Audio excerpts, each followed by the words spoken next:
Film ini dimulai dengan sepasang suami istri yang sedang makan malam sembari mengetuprus ria. Dia ini bernama Satomi dan Yuji. Nah, di sini mereka ini tengah membahas keuangan mereka yang dirasa tambah lama kok tambah menipis gitu. Apalagi di masa pandemi kayak gini ya, Rek. Udah lombok mahal, belum kopi, rokok, semuanya itu hasil ngutang ke warung ya. Jadi mereka ini pusing gitu memikirkan pendapatan mereka. Nah, keesokan harinya terlihat Satomi ini hendak pergi ke Indongapret untuk beli roti kempit. Dan tiba-tiba di tengah perjalanan dia ini dicegat oleh seorang pria tak dikenal dengan tampang mesum kayak kalian itu. Dia ini bernama Yasuda dan Yasuda ini menawarkan sebuah pekerjaan kepada Satomi.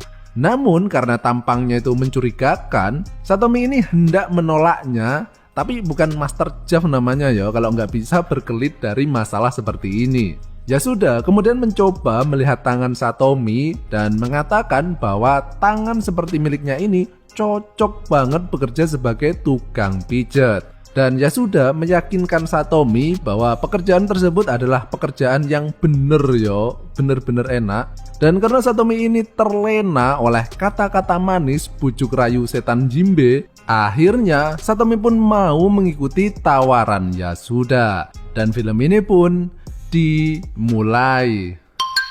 Tukang pijat tongkol jagung. Sesampainya di tempat kerja Yasuda, kemudian Satomi disuruh untuk mengganti baju, sementara Yasuda akan menunggu di ruangannya.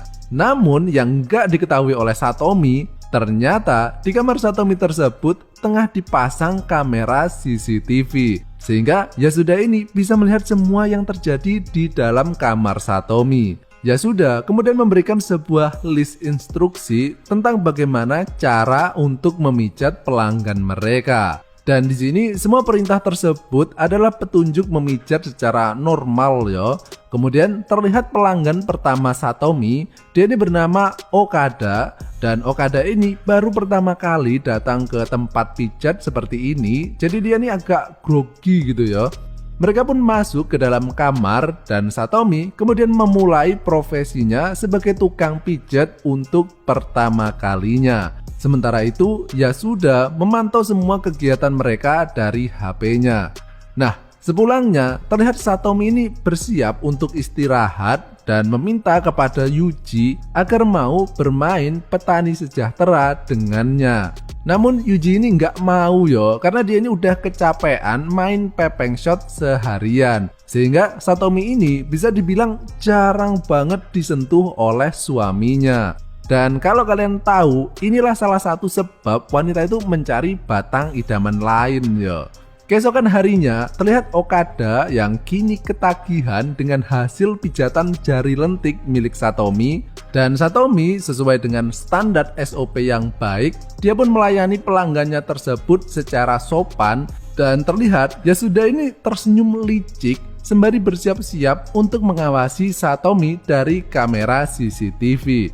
Sementara itu, Satomi memulai pijatannya secara normal. Namun, semua itu berubah ketika ia melihat antena milik Okada berdiri tegak ketika mendapat sinyal yang begitu kuat. Dan karena Satomi ini lama banget gak pernah disentuh sama suaminya ya, akhirnya bisikan setan pun muncul yang membuat tangan Satomi ini secara tidak sadar bergerak menuju ke antena tersebut untuk melemaskannya. Sementara itu, Yasuda yang mengawasi kerja Satomi dari kamera CCTV, dia ini kaget melihat kejadian tersebut. Yang sebenarnya hal inilah yang ditunggu-tunggu oleh Yasuda. Setelah selesai, terlihat Yasuda masuk ke dalam kamar kerja Satomi dan di sini barulah terlihat niatan busuk Yasuda yang sebenarnya.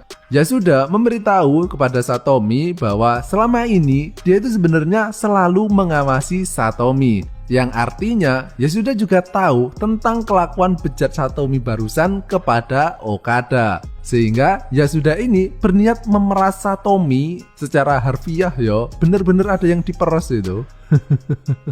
Dia ini mengatakan jika dia tidak mau rekaman itu diketahui oleh suaminya, maka Satomi harus mau menuruti keinginan Yasuda. Sehingga akhirnya Yasuda pun berhasil menikmati bikang anget milik Satomi. Dan setelah kejadian itu, Yasuda ini berniat menikmati tubuh Satomi sendirian. Sehingga ketika Okada datang, Yasuda justru memberitahu bahwa Satomi tidak masuk kerja, yang mengakibatkan Okada pulang dengan rasa kecewa. Namun yang namanya jodoh nggak bakal kemana ya meskipun jodoh yang dimaksud adalah jodoh busuk sih. Beberapa hari kemudian Okada justru secara tidak sengaja bertemu dengan Satomi di jalan dan mengatakan bahwa beberapa hari ini setiap kali ia datang ke tempat pijat tersebut dia nggak pernah bertemu dengan Satomi. Nah, Satomi yang sebenarnya tertarik dengan Okada atau lebih tepatnya tertarik ke batang Okada, kemudian mengajak Okada mampir ke rumahnya. Kan kalau di tempat kerja selalu dihalangi sama Yasuda toh, sehingga Satomi kemudian menawarkan apakah dia mau pijet di rumahnya saja. Dan tentu saja mau yo. Dan seperti yang kalian duga, akhirnya yang Satomi pijet juga bukan tubuhnya, melainkan tongkol jagungnya. Dan mijetnya juga nggak pakai tangan yo. Ada yang tahu pakai apaan?